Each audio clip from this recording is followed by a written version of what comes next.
테슬라의 높은 상승이 예상됩니다. 반갑습니다. 오늘은 테슬라에 대해 깊이 파헤쳐 보려고 합니다. 그동안 많이 다뤘던 차량 인도량이나 기본 실적 이야기 대신 투자자들이 잘 보지 못하는 숨은 지표와 전략, 그리고 미래 시나리오까지 새로운 시선으로 분석해 볼 거예요. 분명 투자에 있어 큰 도움이 되시길 바랍니다. 바로 알아가 보시죠.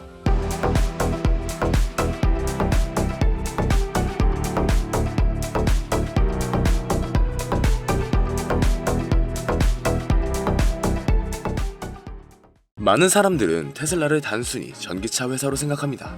하지만 지금 테슬라는 모빌리티 플랫폼을 넘어 글로벌 에너지, AI 인프라 회사로 변신 중인데요. 전기차 판매가 메인이지만 실제로는 에너지 저장 장치, 태양광, 소프트웨어 기반 서비스에서 미래 가치가 나오고 있죠. 주주분들이 잘 모르는 부분이 하나 있어요. 바로 데이터 기반 서비스 매출입니다. FSD나 차량 데이터를 활용한 구독형 서비스가 점점 커지고 있다는 사실인데요. 최근 차량 인도량과 생산량은 모두 증가하고 있지만 분석가들이 주목하는 포인트는 어느 지역에서 생산량이 늘고 어디에서 병목이 생기는가입니다. 미국 텍사스, 독일 베를린, 중국 상하이 공장의 생산 효율과 비용 구조가 전부 다르죠. 흥미로운 건 공급망 유연성입니다. 테슬라는 단순히 부품을 조달하는 걸 넘어 지역별 공급망 문제를 데이터로 예측하고 있다는 점이 투자 포인트인데요. 예를 들어 최근 배터리 셀 수급 불균형을 해결하기 위해 자체 배터리 개발 및 현지 생산 확대 전략을 강화하고 있죠. 테슬라의 가장 큰 숨은 자산은 바로 데이터입니다. FSD와 오토파일럿, 차량 구독 서비스에서 쌓이는 주행 데이터, 에너지 제품 사용 패턴 데이터. 이 데이터는 향후 AI 기반 차량 관리, 로보택시, 보험 평가 등에서 현금 흐름으로 연결될 수가 있어요. 쉽게 말해 단순한 차량 판매가 아니라 테슬라 생태계 안에서 수익화 가능한 데이터 자산이 계속 쌓이고 있다는 겁니다. 이런 관점에서 보면 테슬라는 이미 미래 수익 모델을 시험하고 있는 실험실처럼 볼 수가 있어요. 전기차 시장 경쟁이 심화되고 있지만 테슬라의 OTA 소프트웨어 업데이트, 배터리 효율, 차량 AI 등은 아직 따라오기 어렵습니다. 특히 배터리 기술과 자체 칩 개발은 테슬라만의 장점인데요. 반대로 다른 글로벌 OEM들은 여전히 전통적 제조 기반이라 AI 데이터 중심 수익 모델 전환이 느릴 수밖에 없습니다. 즉, 경쟁사 대비 기술 우위와 생태계 확보가 장기 투자 포인트로 작용하고 있죠. 그래서 지금 시장에서는 의견이 크게 갈려 있습니다. 어떤 전문가는 테슬라가 앞으로 몇 년 내에 큰 돈을 벌 것이라고 보고 아주 낙관적입니다. 반면 다른 전문가는 밸류에이션이 이미 높아 리스크가 크다고 경고하고 있죠. 유튜브 같은 공간에서는 감정적이나 극단적 의견이 잘 확산됩니다. 이렇게 대박난다는 콘텐츠가 또 조회수가 높고 곧 망한다는 콘텐츠도 반응을 얻죠. 우리 시청자분들이 이걸 조심해야 하는 이유는 여론에 휩쓸려 충동적으로 매수 또 매도를 하면 큰 손해를 볼 수 있기 때문인데요.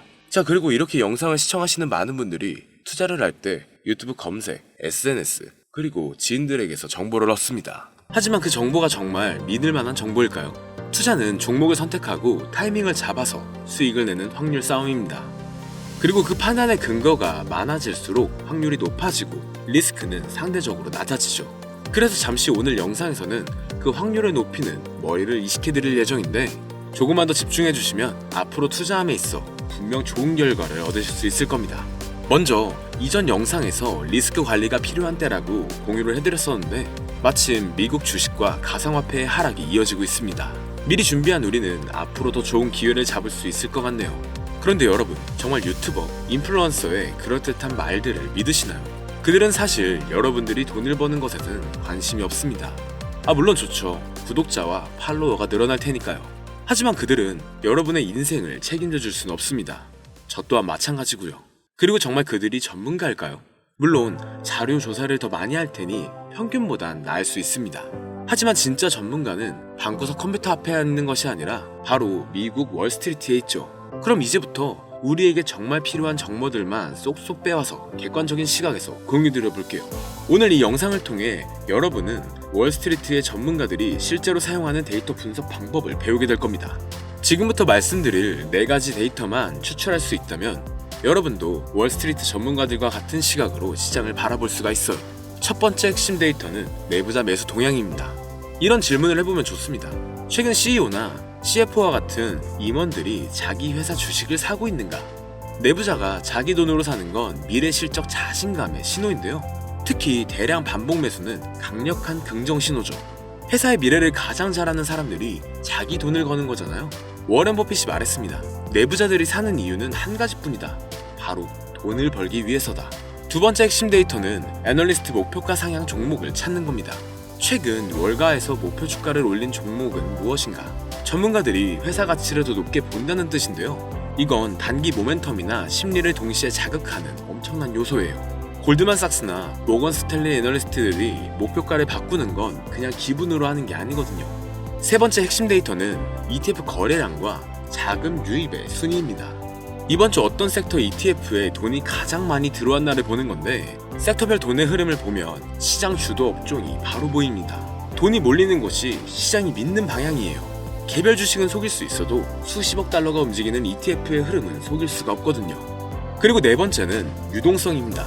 미국의 유동성, 즉 M2 통화량이나 영래포 잔액은 어떻게 변화하고 있는가, 이걸 보는 겁니다. 유동성이 늘면 위험 자산에 돈이 잘 들어오고 줄어들면 투자 위축이 옵니다. 시장 전체를 움직이는 연료 같은 개념이 되는 거예요. 내부자가 자기 주식을 사고 전문가가 목표가를 올리고 돈이 한 섹터에 몰리고 시장 유동성까지 늘어나고 있다. 이건 그냥 돈이 몰리는 자리입니다. 단순히 감으로 투자하는 것과는 차원이 다른 거죠. 우린 이렇게 객관적인 근거와 정확한 데이터를 바탕으로 의사결정을 할 수가 있습니다. 누가 좋다고 해서 그냥 막 투자하는 것과는 다른 결과가 나오는 것은 당연한 사실이 아닐까요? 생각보다 너무 많은 것들을 알아봐야 해서 아마 하나하나 찾아보시는 분들은 극히 드물 겁니다. 그렇기 때문에 이런 방법들을 아주 쉽게 찾을 수 있는 방법을 바로 공유해 드릴게요. 자, 그럼 이제 AI로 실제로 아주 쉽고 빠르게 분석해 볼 건데, 첫 번째 전략부터 시작하겠습니다. 내부자 매수 동향을 분석하는 건데, 조금만 상상을 해보세요. 여러분이 어떤 회사의 CEO라면 회사의 미래를 가장 잘 아는 사람이겠죠. 그런데 그 CEO가 자기 돈으로 자기 회사 주식을 대량으로 사고 있다면 이건 그냥 시도가 아니라 강력한 확신의 표현이에요. 미국에서는 SEC 규정에 따라 모든 내부자 거래가 공개됩니다. 하지만 이 데이터가 워낙 방대해서 일반인이 분석하기엔 어렵고 또 많이 귀찮죠. 하지만 이제는 AI가 이 모든 걸 실시간으로 분석을 해줍니다. 2022년 말 메타의 마크 저커버그가 2년 만에 처음으로 자사주를 매수했을 때를 기억하시나요? 그 이후 메타는 큰 폭으로 상승했습니다. 우연일까요? 절대 아닙니다. 내부자들은 분기 실적 발표 전 일정 기간 동안 매매가 금지됩니다. 하지만 그 금지 기간이 끝나자마자 매수한다면 이건 다음 분기 실적에 대한 강한 자신감을 의미하는 거죠. 그럼 제가 실제로 AI에게 질문을 해볼게요. 여러분도 똑같이 따라하시면 됩니다. 보이시죠? 정말 흥미로운 결과들이 나오고 있어요. 임원들의 매수 방식과 패턴을 보면 신규 진입 케이스와 일정 가격 이하에서 반복적인 대량 매수 패턴이 발견되었습니다. 그리고 주된 종목은 헬스케어와 바이오테크 종목이네요. 이런 기업들도 주목해보면 좋겠습니다. 여기서 중요한 건 단순한 매수가 아니라 패턴의 변화입니다.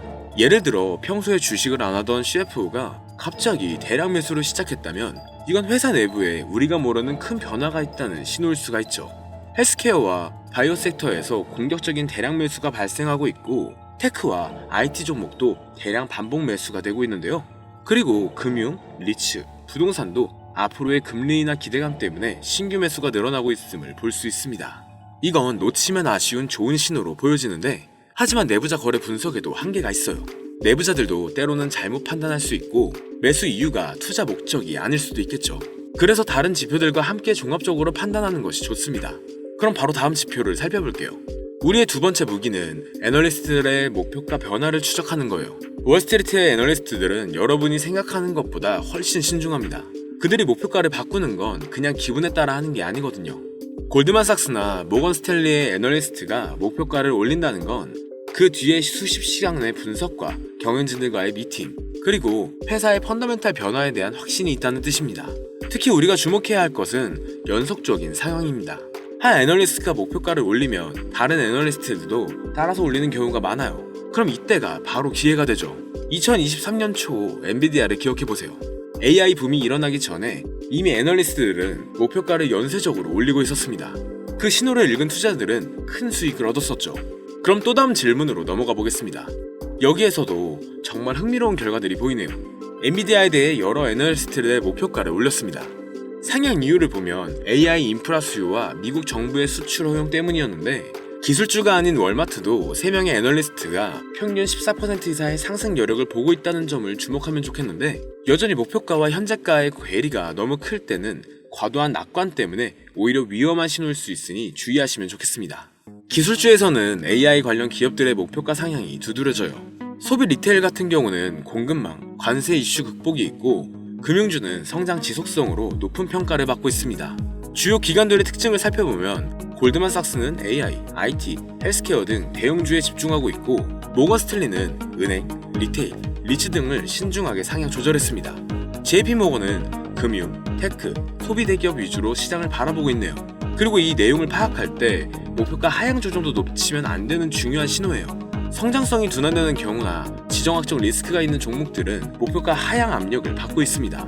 이 내용을 바탕으로 3명 이상이 동시에 목표가를 올린 종목을 주목하고 상승 여력이 15% 이상인 종목을 선별, 해당 섹터의 펀더멘탈 계산 여부를 확인한 다음 목표가를 올린 애널리스트들의 과거 정확도를 체크해보면 좋습니다. 다른 지표들과의 일치성까지 확인하면 애널리스트 목표가를 활용한 투자 전략을 수립할 수가 있죠. 또 세 번째 비밀은 ETF 자금 흐름을 읽는 거예요. ETF는 돈이 어디로 흐르는지 보여주는 가장 정확한 지표입니다. 앞서 말씀드렸던 개별 주식은 속일 수 있어도 수십억 달러가 움직이는 ETF의 흐름은 속일 수가 없어요. 기관 투자자들이 어떤 섹터에 베팅하고 있는지, 또 어떤 테마가 뜨고 있는지, 심지어 지정학적 리스크에 어떻게 대응하고 있는지까지도 모든 게 ETF 흐름에 나타납니다. ETF 자금 흐름의 가장 중요한 특징은 선행성이에요.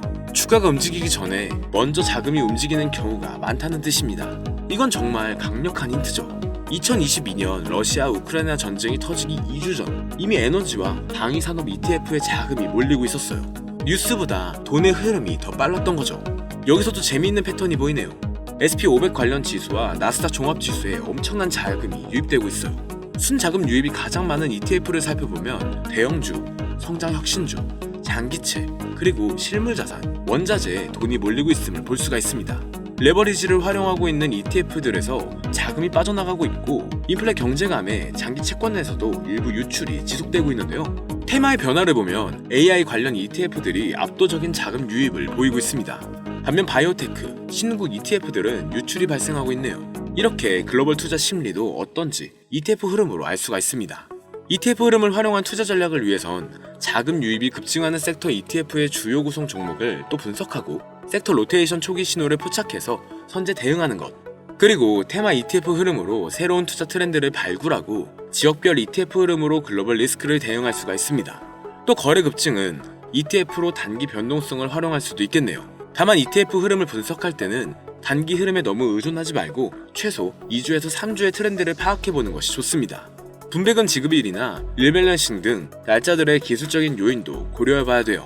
또 ETF 규모가 너무 작으면 소수의 거래로도 흐름이 왜곡될 수가 있어요. 이제 마지막 무기는 유동성입니다. 유동성이란 간단히 말해서 시장에 돌아다니는 돈의 양이에요.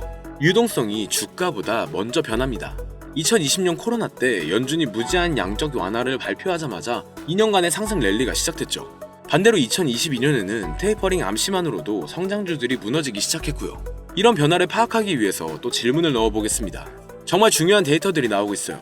M2 통화량은 전년 동기 대비 4.5% 증가, 현 수준은 역사적 고점보다도 소폭 상회하는 수준입니다. 영래포 잔액을 보면 더 흥미로운 패턴이 보여요. 영래포는 시장에 있어 잉여 자금을 연준에서 흡수하기 위해 사용하는 단기 금융수단입니다. 이렇게 영래포 잔액이 크게 줄면 일반적으로 위험자산 선호가 증가해서 주식시장의 상승 요인으로 해석됩니다. 지금 상황을 보면 1조 8천억 달러 이상에서 6천억 달러대까지 빠르게 감소한 것을 볼 수가 있네요. 이건 주식시장의 긍정적인 신호가 되는 것이죠. 그리고 달러 인덱스가 강세를 보이고 있습니다. 달러의 강세는 수출 기업들에게는 부정적이지만 매수 기업들에게는 상대적으로 유리합니다. 현재 상황을 종합해보면 유동성 환경은 좋지만 신중한 낙관 구간으로 전환되고 있는데요. 대형 성장주, 테크주, 방위주 위주의 강세가 지속되고 있고 중소형 가치주와 신흥국들은 선별해서 접근해야겠습니다. 하지만 신용 리스크와 단기 충격을 대비해서 위험 관리와 포트폴리오 분산이 필요하겠네요. 정리된 해석을 보면 주식시장은 재상승 여력이 있지만 인플레이션 리스크와 단기 변동성 확대, 또 신용 리스크들에 여전히 유의해야 할 변수로 남아있음을 볼 수가 있죠. 또 한 가지 특이한 점은 비트코인과 나스닥의 상관관계가 높아지고 있다는 것입니다. 시장이 비트코인을 이제 위험자산 중 한 종류로 보기 시작했다는 거죠. 다시 말해 투자자들이 경제가 좋아질 것 같다, 위험을 감수할 수 있다라고 느낄 때 비트코인과 기술주를 함께 매수한다는 뜻입니다. 우린 암호화폐 조정 속에서 또 새로운 기회를 찾을 수 있겠네요. 그런데 아무리 좋은 종목도 시장 분위기에 따라 가격이 달라집니다. 시장 타이밍이 중요하다는 뜻이죠. 시장 타이밍은 세 가지 지표로 보다 쉽게 파악할 수 있습니다. 먼저 빅스 지수는 시장이 얼마나 불안해하는지를 보여주는 지표입니다. 30 이상이면 극도로 불안한 상태로 매수 기회가 될 수도 있고 15에서 25 사이는 정상 범위, 12 이하는 조정을 대비할 필요가 있다는 뜻이 되죠. 현재 지수는 15.57로 정상 범위 내에 있네요. 다음은 상승 하락의 종목 비율입니다. 오늘 오른 종목이 더 많은지 내린 종목이 더 많은지를 보는 건데 상승 종목이 더 많다면 시장에 힘이 있다는 뜻이고 하락 종목이 더 많다면 시장이 약하거나 조정 신호로 볼 수 있죠. 지금 이렇게 조정 신호를 보이고 있음을 볼 수가 있습니다. 그리고 마지막으로 52주 신고가, 신저가 종목 수입니다. 핀비지에 들어가 보시면 오늘 52주 신고가 종목의 수와 52주 신저가 종목의 수를 볼 수가 있는데요. 시장에서 진짜 강한 종목이 많은지 약한 종목이 많은지를 알 수 있습니다. 신고가 종목이 많다면 강세 신호, 신저가 종목이 많다면 약세 신호를 보여주죠. 그리고 그룹에 들어가 보면 하루, 일주일, 한 달, 세 달 이런 식으로 기간별로 어떤 섹터가 가장 강했는지를 확인할 수가 있어요. 그런데 이렇게 확인하는 것도 귀찮다면 그냥 AI에게 물어보면 됩니다. 정리해볼게요. 빅스 지수는 시장의 공포와 안정을 확인하고 상승 하락 종목 비율은 시장의 힘을 확인하는 겁니다. 그리고 52주 신고가, 신저가 종목의 수는 진짜 강한 종목과 약한 종목을 확인할 수 있죠. 이 세 가지만 봐도 시장 전체 분위기를 한 번에 알 수가 있습니다. 여기에 내부자 매수, 애널리스트들의 목표가, ETF의 자금, 유동성 같은 데이터까지 결합하면 월스트리트 전문가 수준의 시각으로 시장을 바라볼 수가 있죠. 이제 이 5가지 전략을 어떻게 조합해서 사용하는지 말씀드릴게요. 가장 강력한 신호는 5가지가 모두 같은 방향을 가릴 때예요. 예를 들어 마이크로소프트를 보면 CFO가 대량 매수를 진행하고 있고 애널리스트의 목표가도 여러 기관에서 상향하고 있습니다. 기술주 ETF로 자금도 유입되고 있죠. 그리고 유동성 환경도 아주 긍정적인데요. 시장 분위기는 빅스 지수는 안정되고 있고 상승 종목이 우세하며 신고가 종목도 증가하고 있는 추세입니다. 바로 이런 경우가 확신을 가지고 투자할 수 있는 상황이 되는 거예요. 반대로 5가지 지표가 모두 부정적인 상황은 피하는 것이 좋습니다. 오늘 말씀드린 5가지 핵심 전략을 제대로 활용한다면 다른 투자자분들보다 훨씬 유리한 위치에 설 수 있을 거예요. 영상을 보며 따라해보셔도 되고 이게 너무 어렵다면 아주 쉽게 이런 방법들을 찾아낼 수 있는 핵심 키워드를 알려드릴게요. 이 키워드는 바로 GPT에게 입력만 하면 앞서 말씀드렸던 정보들을 한눈에 볼 수 있게 됩니다. 정말 투자로 높은 성공을 하고 싶은 분들은 현재 화면에 보이는 010-3964-8741 010-3964-8741 번호로 키워드라고 보내주시면 저희 채널 구독자에 한해서 월스트리트 전문가들의 분석 방법을 공유해드릴 거예요. 이제 여러분들도 월스트리트 애널리스트 못지 않은 투자자로 분명 성장하실 수 있을 겁니다. 그리고 투자에 앞서 돈을 벌고 싶다면 감정에 휘둘리지 말고 데이터에 기반해서 투자 결정을 내리세요. 하지만 꼭 기억해 주시길 바랍니다. 어떤 방법도 100% 완벽하지는 않죠. 항상 리스크 관리를 철저히 하시고 분산 투자의 포트폴리오 구성 원칙을 지키시면 좋겠습니다. 그리고 결국 중요한 건 투자의 타이밍이죠. 타이밍은 기술적 분석을 통해 더 명확하게 잡을 수 있습니다. 어떻게 설명드리면 좋을까 찾아보다가 광고는 아니고 무료 이벤트를 진행하고 있는데요. 앞서 말씀드린 010-3964-8741 이 번호로 태블릿이라고 보내주시면 태블릿 또는 워치를 드리고 있는데 기술적 분석에 대해 궁금하신 분들은 차트 분석 무료 교육 이벤트와 월스트리트 전문가들의 비밀 정보 분석 방법까지 공유해드리니 많은 참여 부탁드립니다.